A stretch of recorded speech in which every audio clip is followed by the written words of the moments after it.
voy a contarles algo que me pasó hace unos 3 años y que todavía hoy, cuando llueve de noche y escucho que tocan la puerta, siento que el estómago se me aprieta de una forma que no puedo controlar.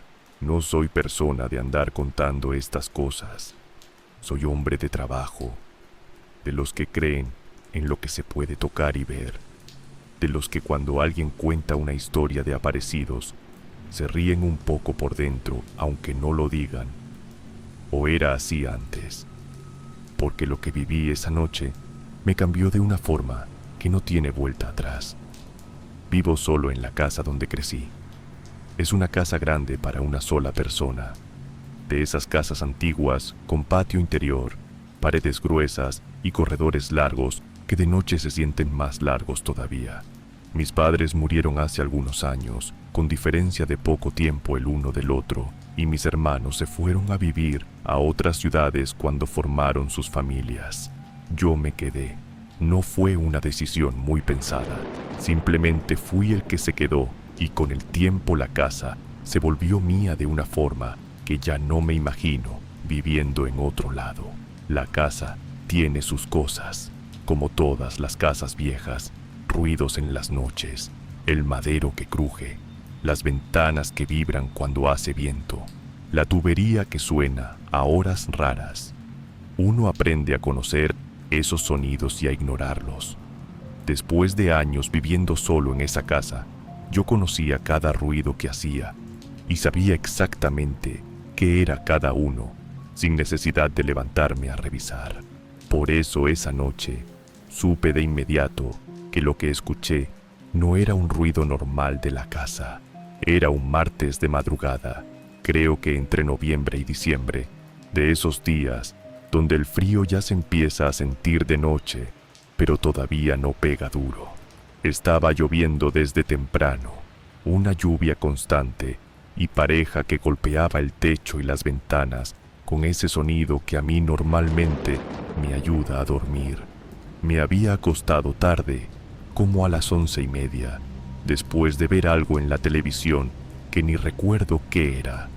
No tenía sueño pesado. Estaba en ese estado, entre dormido y despierto, donde uno escucha todo, pero no termina de despertar. Fueron 3 golpes secos. No era el viento golpeando algo suelto, ni una rama contra la ventana. Eran golpes en la puerta principal, de esos que hace una mano humana cuando toca con los nudillos. 1, 2, 3. Me quedé quieto en la cama escuchando. Miré el reloj en el teléfono. Era la 1:15 de la mañana. Lo primero que pensé fue que era algún vecino con alguna emergencia. Pasa a veces. Uno vive en un barrio donde la gente se conoce y en una emergencia lo primero que hace es tocar la puerta del vecino. Me levanté sin prender la luz del cuarto. Fui hasta la ventana que da a la calle y miré hacia afuera entre las persianas. La calle estaba vacía. La lluvia seguía cayendo. No había nadie en la puerta. No había ningún carro parqueado que no fuera el mío. No había ninguna señal de que alguien hubiera estado ahí. Volví a la cama pensando que me había confundido, que el sueño me había jugado una mala pasada. Me acomodé de nuevo y cerré los ojos. 3 golpes, otra vez, más fuertes esta vez. Esta vez me levanté rápido y fui directo a la puerta principal sin detenerme en la ventana. Prendí la luz del corredor. Miré por el ojo que tiene la puerta y no vi nada, solo la calle mojada y el brillo del poste de luz reflejado en el asfalto húmedo. Esperé un momento con el ojo pegado al vidrio por si veía movimiento. Nada. Abrí la puerta.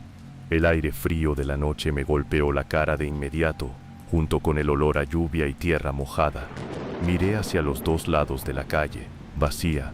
Miré hacia el andén frente a mi casa, vacío. No había absolutamente nadie. Cerré la puerta, eché el seguro y volví a la cama sintiéndome un poco ridículo. Me dije que había sido el viento, que la lluvia a veces hace ruidos raros contra las puertas viejas.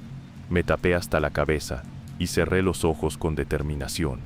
Esa noche No volvieron a tocar. Me dormí después de un rato largo mirando el techo y no pasó nada más. A la mañana siguiente me levanté, hice mi rutina normal y para el mediodía ya casi ni me acordaba del asunto. Pasaron como 10 días. La segunda vez fue un viernes. También llovía, aunque más fuerte que la primera vez. Me había quedado despierto hasta tarde, trabajando en algo en el computador, y eran casi las 2 de la mañana cuando decidí acostarme. Apagué las luces, me metí a la cama y en menos de 20 minutos ya estaba completamente dormido. Los 3 golpes me despertaron de golpe esta vez. No fue un despertar gradual como la primera vez, fue como si alguien me hubiera sacudido. Abrí los ojos en la oscuridad del cuarto, con el corazón ya acelerado, antes de entender bien qué había pasado. Luego lo escuché de nuevo y supe exactamente qué era.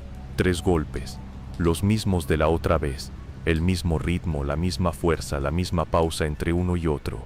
Me senté en la cama y me quedé quieto escuchando.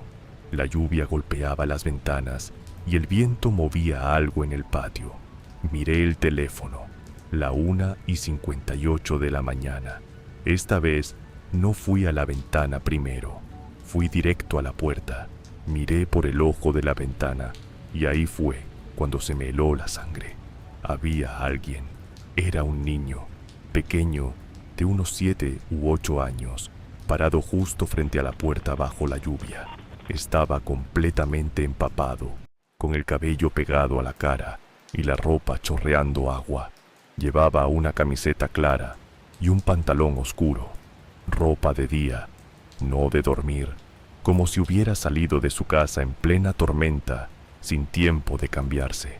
No tocaba, no lloraba, no miraba hacia los lados buscando ayuda, como haría cualquier niño asustado en la calle de noche.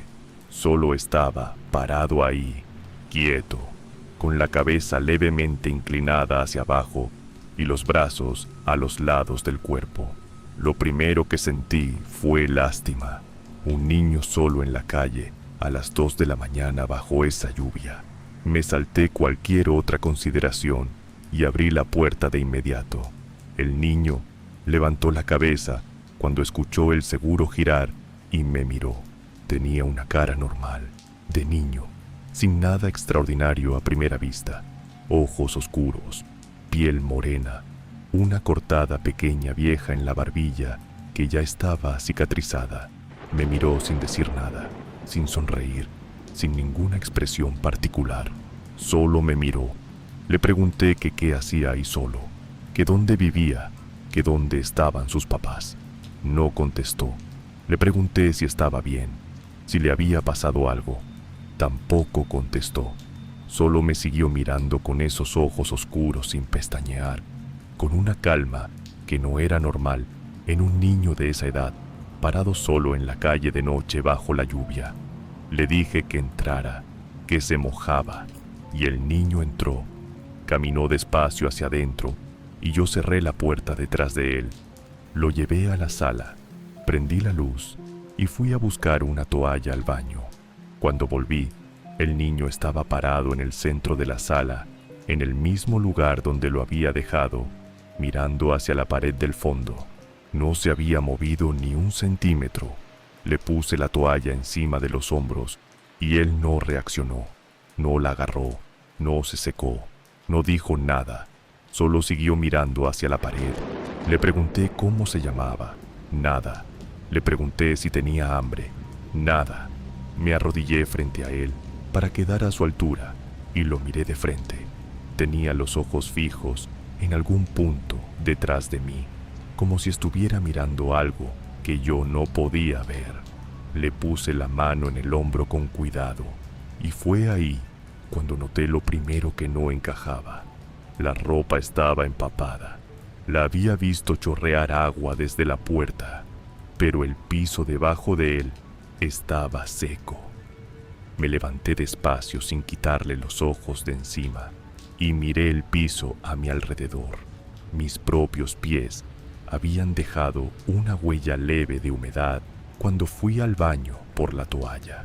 El niño Llevaba varios minutos parado en el mismo lugar, completamente empapado, y el piso debajo de él estaba completamente seco. No había ni una sola gota de agua. Era como si la ropa mojada fuera solo una apariencia, como si el agua que veía en su ropa y en su cabello no fuera real. Me quedé quieto procesando eso, sin saber qué hacer. Me dije que tal vez me había confundido, que tal vez la toalla había absorbido el agua antes de que cayera al piso. Me dije cualquier cosa con tal de tener una explicación que me dejara tranquilo. Fui a la cocina a calentar algo caliente para el niño, leche o agua, lo que encontrara, más que nada para tener algo que hacer mientras pensaba qué hacer con él. Desde la cocina podía verlo por el vano de la puerta. Seguía parado en el mismo lugar, en el centro de la sala, sin moverse. No miraba la televisión apagada, no miraba los cuadros de la pared, no miraba nada en particular. Solo estaba parado con esa quietud extraña que yo no podía sacudir de la cabeza. Calenté leche, la puse en un vaso y se la llevé. Me arrodillé frente a él otra vez y le ofrecí el vaso. El niño bajó la vista hacia el vaso y luego me miró a mí. Y fue en ese momento, con la luz de la sala cayendo directo sobre su cara, cuando noté lo segundo que no encajaba. No parpadeaba. Yo me quedé ahí arrodillado frente a él con el vaso en la mano, contando en mi cabeza sin querer. 10 segundos, 20, 30.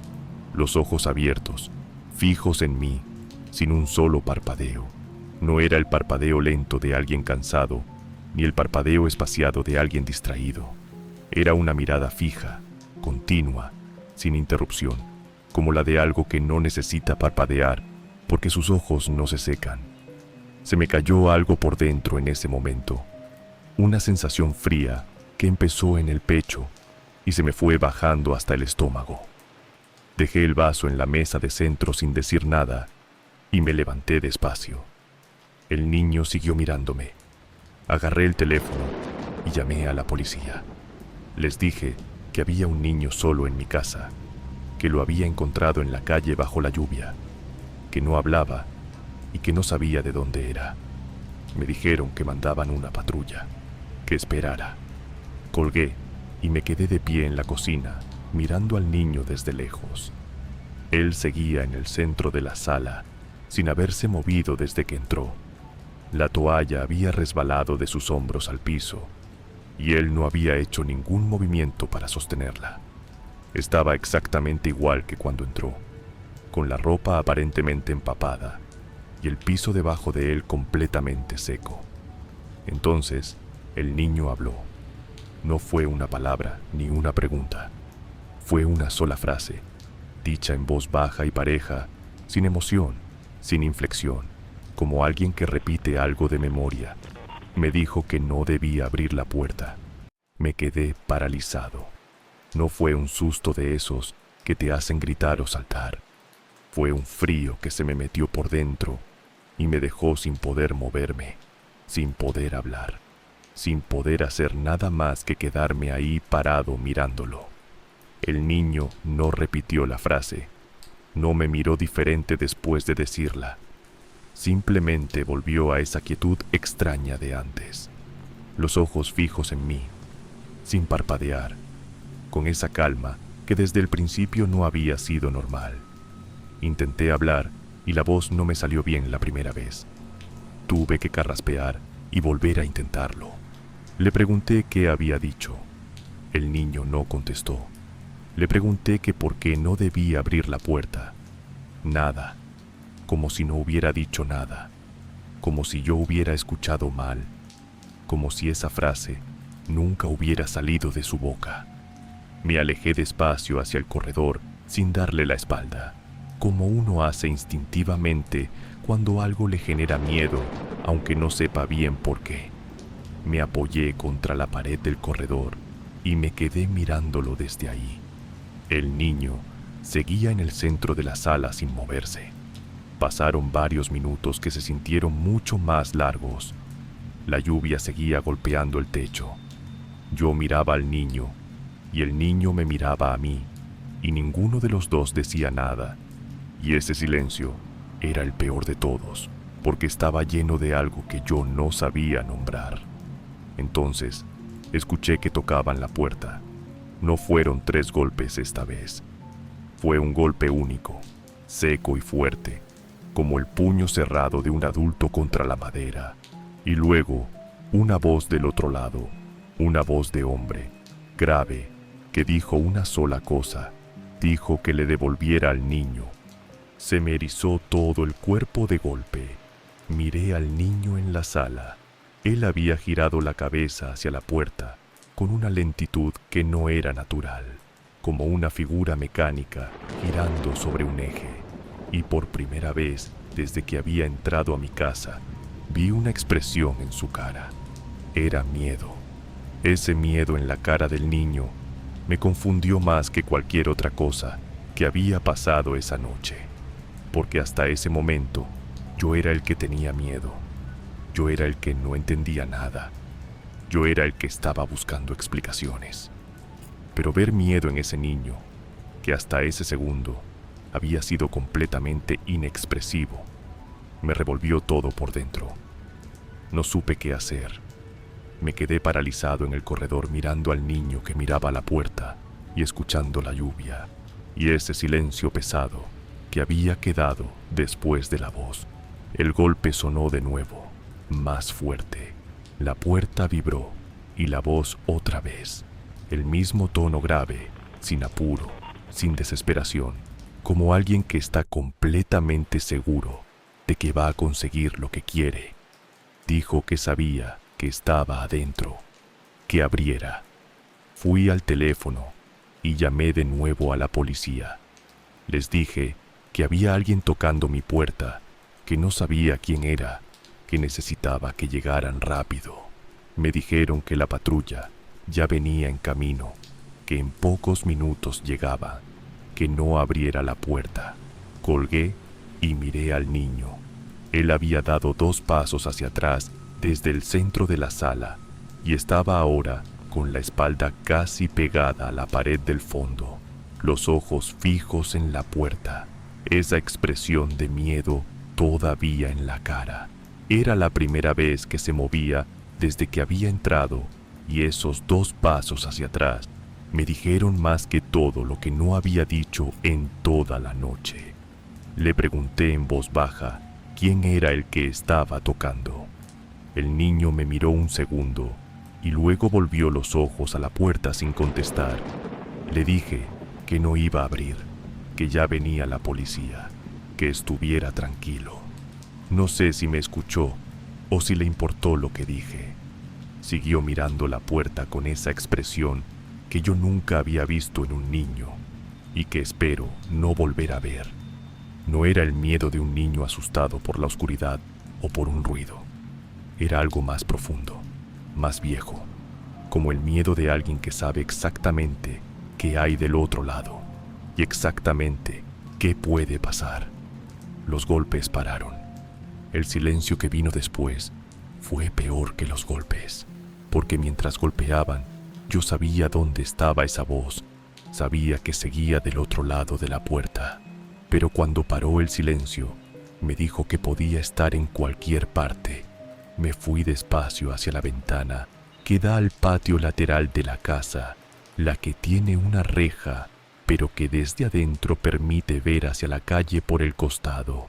Me asomé con cuidado. Había un hombre parado en la acera frente a mi casa. Era alto, más alto de lo normal, de esos que uno nota de inmediato porque sobresalen por encima de cualquier cosa que haya alrededor. Llevaba ropa oscura. No recordaría decir exactamente qué ropa, porque la luz del poste no alcanzaba bien hasta donde estaba parado, y su figura se mezclaba con la oscuridad de una forma que hacía difícil distinguir los detalles. Tenía las manos a los lados del cuerpo y la cabeza levantada, mirando hacia la fachada de mi casa. No miraba la puerta principal, miraba hacia arriba, hacia las ventanas del segundo piso, como si supiera exactamente cuál era mi cuarto.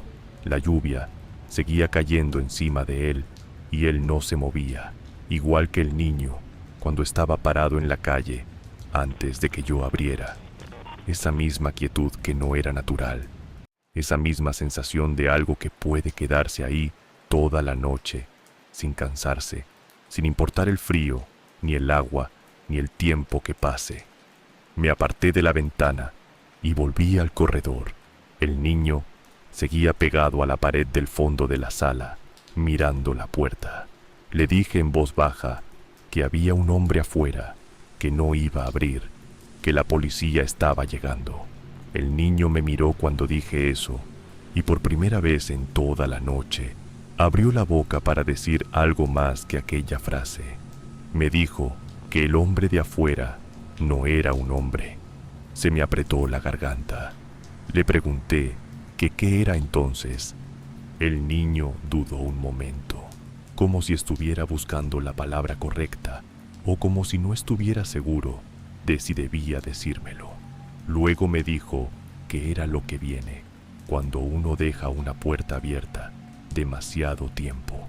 No entendí bien lo que quiso decir en ese momento y tampoco tuve tiempo de preguntarle, porque justo en ese instante sonó algo que me heló por completo. La manija de la puerta principal se estaba moviendo.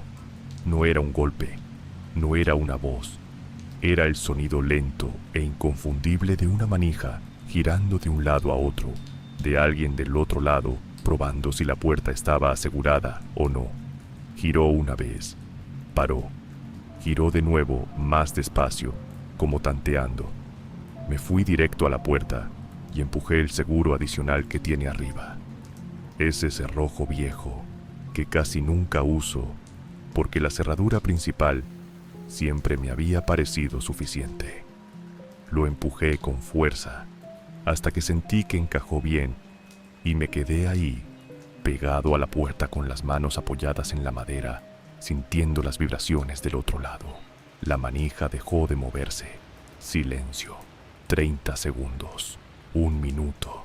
2 minutos. Nada. Luego vi por debajo de la puerta las luces azules y rojas de la patrulla, reflejándose en el asfalto mojado de la calle. Abrí la puerta en cuanto escuché las voces de los policías afuera. Eran 2, un hombre y una mujer, con los impermeables puestos por la lluvia. Me preguntaron qué había pasado y yo les conté todo de corrido. El niño, la voz, el hombre afuera, la manija. Me escucharon sin interrumpirme, aunque noté que se miraban entre ellos de una forma que me indicaba que no sabían bien qué pensar de lo que les estaba diciendo. Revisaron la calle. No había nadie. El hombre alto que yo había visto desde la ventana no estaba. La acera estaba vacía y mojada y no había ninguna señal de que alguien hubiera estado parado ahí. Entraron a la casa a ver al niño. Me siguieron hasta la sala y cuando llegué al vano de la puerta, me detuve porque la sala estaba vacía. El niño no estaba. La toalla seguía en el piso donde había caído de sus hombros. El vaso de leche que yo había dejado en la mesa de centro estaba ahí intacto, sin que nadie lo hubiera tocado. Pero el niño había desaparecido. Los policías revisaron toda la casa, cada cuarto, cada baño, el patio, los closets, debajo de las camas. No había nadie. La puerta trasera que da al patio estaba cerrada por adentro con seguro. Las ventanas también. No había ninguna forma de que alguien hubiera salido sin que yo lo viera o sin forzar algo que no estaba forzado. La policía me hizo varias preguntas. Que si había bebido, que si tomaba algún medicamento, que si vivía solo desde hacía mucho tiempo. Las preguntas de siempre cuando alguien cuenta algo que no tiene explicación lógica. Les dije que no y que sí. Me miraron con esa cara que uno aprende a reconocer, la cara de los que creen que uno está exagerando o confundiéndose o simplemente inventando. Antes de irse, la policía revisó afuera una vez más y la mujer me llamó desde la puerta para mostrarme algo. En el andén frente a mi casa, justo donde el niño había estado parado bajo la lluvia antes de que yo abriera, había algo que ninguno de los dos supo explicar. El andén estaba mojado en todas partes, como era de esperarse con esa lluvia, pero en el punto exacto donde el niño había estado parado, había un círculo seco en el cemento, no grande, del tamaño aproximado de los pies de un niño pequeño, un círculo perfecto de cemento seco, rodeado de cemento completamente mojado, como si la lluvia no hubiera caído ahí, como si nada hubiera caído ahí en toda la noche. Los policías se fueron sin decir mucho más. Me recomendaron que cerrara bien y que si volvía a pasar algo, les llamara de nuevo. Cerré la puerta, eché todos los seguros y me quedé sentado en la sala hasta que amaneció sin poder dormir, mirando el vaso de leche intacto en la mesa de centro y la toalla en el piso y ese espacio vacío en el centro de la sala donde el niño había estado parado. Los días que siguieron fueron raros, de una forma que es difícil de explicar. No pasó nada extraordinario. No hubo más golpes en la puerta, ni voces, ni figuras afuera. Todo volvió a ser aparentemente normal, pero yo no volví a ser el mismo dentro de esa casa. Empecé a notar cosas pequeñas que antes no notaba o que antes no me importaban. El corredor que lleva a la puerta principal se sentía diferente de noche, más largo, más frío que el resto de la casa, aunque no hubiera razón para eso.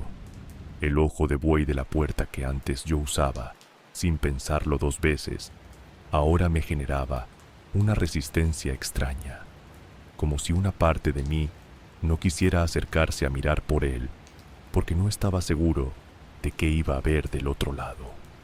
Cambié la cerradura, puse un cerrojo adicional abajo, además del que ya había puesto arriba esa noche.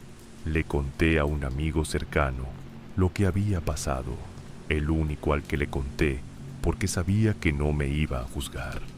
Él me escuchó en silencio, y cuando terminé, me dijo que fuera a hablar con una señora mayor que vivía en el barrio de toda la vida, y que según él, sabía mucho de esas cosas. Yo en otro momento me habría reído de esa sugerencia, pero en ese momento fui sin dudarlo. La señora era una mujer de unos 70 años, de esas personas que tienen una calma particular que no se aprende, sino que se gana con los años. Me recibió en su casa sin hacerme preguntas previas, como si ya supiera que yo venía con algo pesado encima. Le conté todo mientras ella me escuchaba con las manos cruzadas sobre la mesa y los ojos cerrados a ratos, como si estuviera procesando cada detalle por su cuenta. Cuando terminé de hablar, se quedó en silencio un momento largo. Luego me preguntó algo que no esperaba. Me preguntó si alguien había muerto en mi casa o cerca de ella en los últimos años. Yo pensé en mis padres. Los dos habían muerto en esa casa, con diferencia de poco tiempo. Se lo dije. Ella asintió despacio. Me preguntó si después de que murieron, yo había dejado alguna puerta o ventana abierta durante la noche por un tiempo prolongado. Me dijo que en muchas tradiciones populares, cuando alguien muere en una casa, se deja una ventana o una puerta abierta para que el alma pueda salir, pero que esa misma apertura que deja salir a los que se van puede dejar entrar a otras cosas si se deja abierta demasiado tiempo o si no se cierra con el ritual correcto. Yo me quedé frío porque recordé perfectamente que después de que murió mi madre, yo había dejado la puerta trasera abierta varias noches seguidas, no por ninguna razón mística, sino porque en el dolor del duelo simplemente no me importaba cerrar nada. Me quedaba dormido en el sofá, con la televisión prendida y la puerta trasera abierta, y así amanecía varios días seguidos. La señora me miró cuando le conté eso y me dijo algo que se me quedó grabado. Me dijo que yo no había dejado entrar al niño esa noche. Me dijo que el niño llevaba mucho más tiempo adentro de mi casa, que había entrado por esa puerta trasera que yo dejé abierta durante el duelo, y que lo que tocó esa noche no era el niño, sino algo que venía a buscarlo, algo que sabía dónde estaba y que había usado mis propios golpes en la puerta como señal para que yo abriera y le diera paso. Me quedé sin palabras frente a esa señora por un momento que se sintió muy largo. Intenté procesar lo que me había dicho, pero mi cabeza no terminaba de acomodarlo. Le pregunté qué quería decir con que el niño llevaba tiempo adentro de mi casa. Le pregunté si me estaba diciendo que había algo viviendo en mi casa sin que yo supiera. Ella me dijo que no exactamente. Me explicó con una calma que me ayudó a no entrar en pánico, que no todos los que se quedan en un lugar lo hacen con mala intención, que a veces son almas perdidas, desorientadas, que no saben bien dónde están ni por qué están ahí, que el niño probablemente no me había hecho ningún daño en todo el tiempo que llevaba en esa casa, porque no era su intención hacerlo. Le pregunté entonces por qué me había dicho esa frase, que no debía abrir la puerta. La señora pensó un momento antes de contestar. Luego me dijo que probablemente el niño me lo dijo precisamente porque no quería que yo abriera, que él sabía lo que había del otro lado mejor que yo, que esa frase no era una amenaza, sino una advertencia. El niño no me estaba asustando, me estaba cuidando. Eso me golpeó de una forma que no esperaba. Pensar que ese niño, que me había generado tanto miedo esa noche, en realidad había estado tratando de protegerme desde el momento en que abrí la puerta y lo dejé entrar. Que su silencio, su quietud, toda esa extrañeza que me había puesto los pelos de punta, no era malicia, sino simplemente la naturaleza de lo que era. Le pregunté a la señora qué había pasado con él, si seguía en mi casa. Ella me dijo que no lo sabía con certeza, que cuando lo que vino a buscarlo apareció esa noche, el niño pudo haberse ido con ello o pudo haberse quedado, que dependía de muchas cosas que ella no podía saber desde afuera. Le pregunté qué debía hacer. Me dijo que lo primero era no tener miedo, que el miedo abre más puertas que cualquier otra cosa y que en mi caso ya había suficientes puertas abiertas. Me dijo que hiciera una cosa sencilla, que esa noche cuando llegara a mi casa, encendiera una vela en cada cuarto, que caminara por toda la casa en silencio y que en voz alta dijera que esa casa era mía, que los que tuvieran que irse podían irse en paz y que los que vinieran a hacer daño no eran bienvenidos. Me dijo que lo dijera sin miedo y sin dramatismo, como quien le habla a alguien que está en la misma habitación, que las palabras dichas con convicción en el propio espacio de uno tienen un peso que no tiene ninguna otra cosa. Esa noche llegué a mi casa, compré velas en la tienda de la esquina y hice exactamente lo que me dijo. Entré a cada cuarto, encendí una vela, caminé despacio y hablé en voz alta. Me sentí un poco ridículo al principio, no voy a mentir, pero a medida que fui avanzando por la casa, algo fue cambiando en el ambiente. Una sensación difícil de describir, como cuando uno abre las ventanas después de que un lugar ha estado cerrado mucho tiempo y el aire fresco entra y lo cambia todo. Cuando llegué al corredor frente a la puerta principal, me detuve un momento.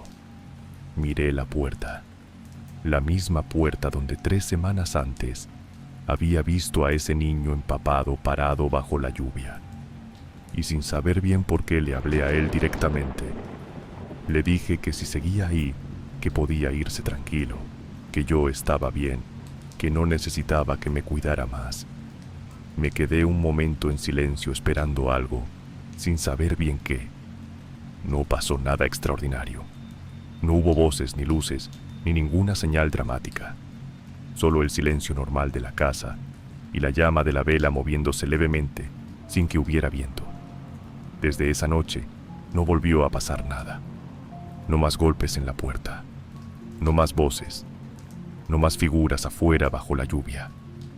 La casa volvió a ser la casa de siempre, con sus ruidos normales y su silencio normal, y esa sensación de lugar conocido que uno tiene cuando ha vivido en un sitio toda la vida. Pero algo cambió en mí de forma permanente, y eso no tiene vuelta atrás. Cambié la forma en que vivo en esa casa, no de una manera dramática ni visible para nadie de afuera. Son cosas pequeñas que solo yo noto. Nunca dejo la puerta trasera abierta de noche, aunque haga calor. Antes de acostarme, reviso que todas las ventanas estén cerradas. No por costumbre, sino con atención, tocando cada seguro, asegurándome de que cada cierre esté bien puesto. Y cuando llueve de noche y escucho que tocan la puerta, que ha pasado algunas veces desde entonces, porque los vecinos a veces necesitan algo, o alguien se equivoca de casa, siempre me asomo primero por la ventana antes de acercarme a la puerta. Siempre, sin excepción. No es paranoia, o por lo menos no creo que lo sea.